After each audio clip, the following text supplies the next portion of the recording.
Mi nombre es Daniel Subirats, estudiante de grado superior de automoción en el centro de jesuitas El Clot.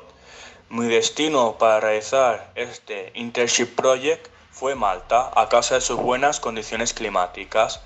¿Qué me motiva a participar? Tener la oportunidad de realizar las prácticas en un país extranjero, aparte de conocer en profundidad la cultura de ese país.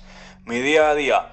Durante la semana realizaba diversas labores de mantenimiento y reparación de vehículos en el taller, y cuando llegaba el fin de semana aprovechaba para realizar la compra de toda la semana y ejecutar tareas del hogar, aparte de hacer excursiones que me permitían conocer toda Malta.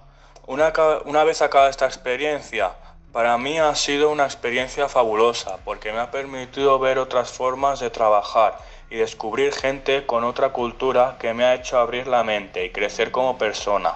Además de que poco a poco te vas superando a ti mismo a la hora de afrontar y resolver los problemas que puedan suceder de manera autodidacta.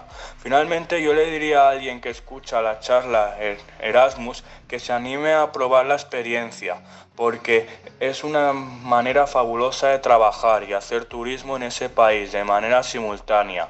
Aparte de que cuando vuelva a España, independientemente de que todo siga igual, a raíz de haber vivido esta vivencia, lo verás todo desde un punto de vista diferente.